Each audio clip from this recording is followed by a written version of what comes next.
Et bonjour à tous, j'espère que vous allez bien aujourd'hui. Alors, bon, après 2 jours d'hésitation sur comment aborder les nouveautés que ChatGPT 4o a introduit, le plus simple c'était donc de vous expliquer déjà un petit peu ce qui s'était passé, et puis surtout de voir peut-être les implications et ce que ça allait entraîner au niveau de tout simplement de la perception que les gens ont de l'IA et de surtout de voir quels impacts ça allait avoir concrètement sur les métiers des uns et des autres.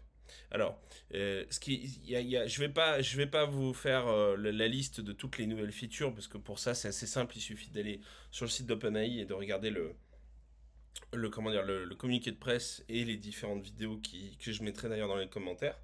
Mais assez simplement, ce qu'on peut constater déjà, c'est que euh, l'analyse en temps réel d'une vidéo par l'IA pour définir qu'est-ce qui est quoi quand on l'affiche et d'aider à résoudre par exemple des problèmes de maths. Ou si vous avez un enfant qui est, je sais pas moi, au collège ou au lycée, que ça fait longtemps que vous vous souvenez plus des équations à deux inconnus, ben, typiquement par exemple ça peut être un bon moyen de guider l'élève ou de guider votre enfant si c'est le cas pour la résolution de ces problèmes, puisque vous pouvez demander à ChatGPT, enfin vous pourrez parce que l'application n'est pas encore sortie, mais vous pourrez demander à ChatGPT d'expliquer à votre enfant comment, ou à vos élèves, comment ils doivent s'y prendre. Donc là déjà, on assiste à à une révolution pédagogique qui est majeure, mais cette analyse en temps réel de la vidéo et la réaction que l'IA peut avoir s'applique aussi à énormément de choses. Elle s'applique typiquement, par exemple, moi, la première chose qui m'est venue en tête quand j'ai vu ça, je me suis dit, le métier de technicien est mort. Alors, il l'est peut-être pas, finalement, parce qu'il y aura toujours besoin de techniciens, mais le métier de technicien manuel, bien faire la distinction entre un manœuvre, qui est disons, l'échelon le plus bas des travailleurs manuels, qui lui n'est pas là pour réfléchir, mais est là pour appliquer des plans ou mettre en place des choses nouvelles. Et le métier de technicien, qui en général, lui, intervient sur quelque chose qui est déjà préexistant pour faire un dépannage, une amélioration. Voilà. Et donc, ça nécessite, pour arriver à faire ces dépannages ou arriver à faire ces améliorations, d'avoir déjà une connaissance technique et théorique de comment fonctionne le système.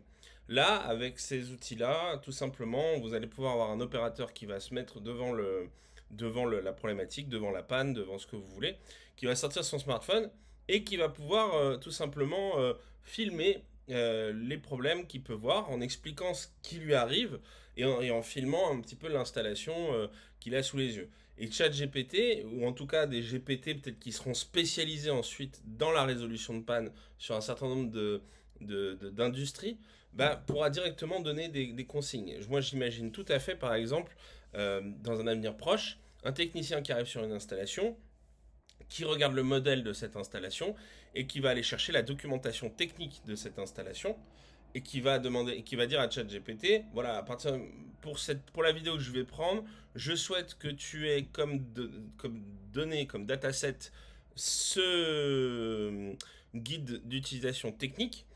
Et je souhaite également que tu me répondes comme si tu étais un ingénieur spécialisé dans le dépannage de ce type d'installation. Donc là, déjà, vous voyez, il y a un vrai sujet sur l'avenir, disons, du métier de technicien. Alors, il y a un autre facteur qui est très important, c'est la prise des photos et son analyse. Déjà, j'étais au téléphone avec un pote hier qui est à Istanbul. Et il était dans le lobby de son hôtel. Il a pris une photo comme ça de l'endroit où il était. Et ChatGPT 4o a trouvé du premier coup, dans quelle ville il était. Juste à partir d'une simple photo. Faites le test chez vous, vous allez dehors, vous prenez une photo, si c'est un lieu un peu remarquable, vous allez voir, il va tout de suite vous indiquer. Et si vous êtes à Paris, vous n'avez pas besoin de prendre en photo la tour Eiffel ou quelque chose d'aussi imposant. Juste vraiment, vous regardez, vous faites votre test et vous verrez, c'est tout simplement totalement délirant. Euh, voilà, donc ça c'est un premier point. Enfin, ça, c'est un deuxième point. Troisième point, il faut voir que le modèle, en fait, maintenant, il va vraiment être fine-tuné pour vous permettre de bien prendre en compte tous les documents que vous allez lui donner. Ça veut dire, par exemple, typiquement, hier, je me suis amusé, j'ai pris une photo d'une page de La promesse de l'aube de Romain Gary. Et il m'en a fait un résumé assez convaincant. D'ailleurs, je vais pouvoir vous faire la démonstration en temps réel. Et vous allez voir, c'est juste. Je sais pas, je ne sais même plus quoi dire. Je ne sais même plus quoi dire. Juste, vous prenez une photo. Je prends une photo au hasard. Donc, allez, la page 257 de ce même livre. Top, voilà. Donc là, avant ça, donc là, je vous montre bien que j'ai pris la photo. Donc avant ça, ChatGPT pour faire ce genre de choses était enfin, complètement largué quoi. Et là, je lui dis, fais-moi un résumé de cette page de livre. On parle d'une photo, hein.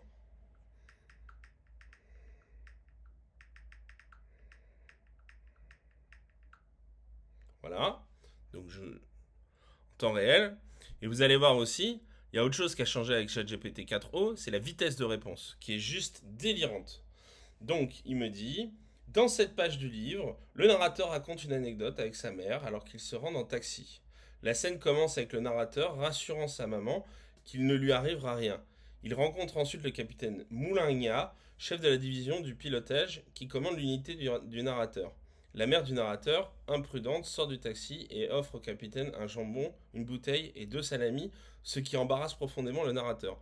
Le capitaine, étonné mais courtois, accepte les cadeaux et blablabla. Blablabla. Voilà, donc typiquement, voilà, vous avez un résumé d'une page comme ça, juste avec une photo.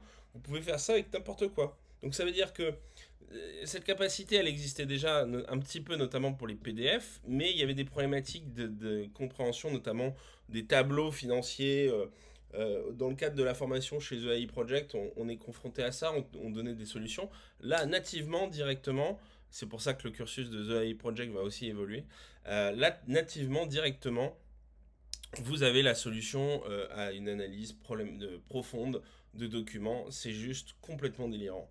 Il y a aussi quelque chose qui change, c'est la rapidité, comme vous avez pu le voir, hein, la vitesse à laquelle ChatGPT 4o vous répond. C'est du simplement jamais vu.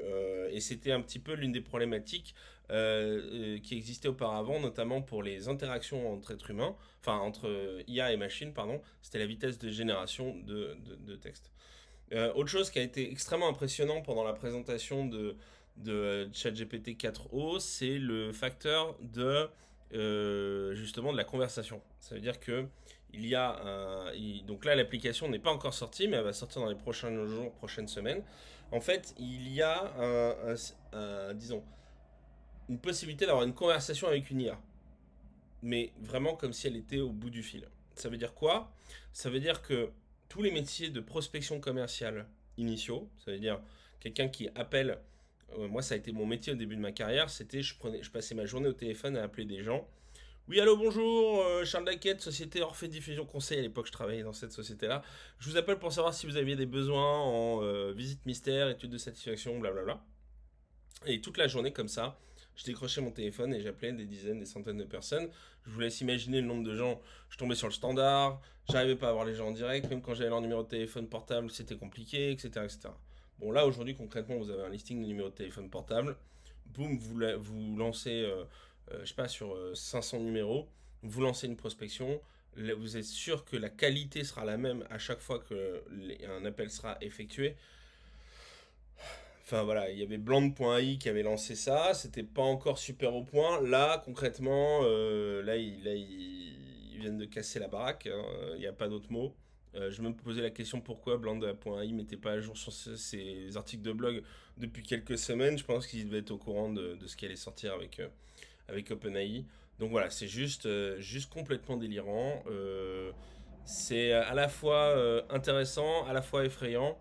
Je décide de rester optimiste, mais par contre, ça renforce encore plus, pour moi, à mon sens, la nécessité de se former. Comme je l'ai déjà dit à nombreuses reprises, que vous vous formiez vous-même, que vous passiez par des vidéos Udemy si c'est ce que vous préférez, ou que vous achetiez des... Non, pas les listes de prompts, parce que les listes de prompts, ça sert vraiment à rien, mais que vous fassiez ça ou que vous passiez par The AI Project, vraiment, prenez le temps de travailler, prenez le temps de vous former, prenez le temps d'apprendre sur cette technologie-là. C'est pour votre bien. C'est pour votre bien parce que si vous le faites pas, vous allez le regretter et vous allez être dépassé. Et c'est pas une IA qui remplacera votre travail ou votre carrière ou c'est pas une IA qui posera problème pour vous, c'est plutôt principalement le fait qu'un autre Homo sapiens sapiens utilisera une IA et, et plusieurs IA d'ailleurs souvent, et vous prendra votre place ou gagnera des parts de marché ou fera des économies que vous ne ferez pas. Et il sera donc plus compétitif. Donc vraiment, faites attention, travaillez dur, et on se revoit bientôt pour une prochaine vidéo. Ciao.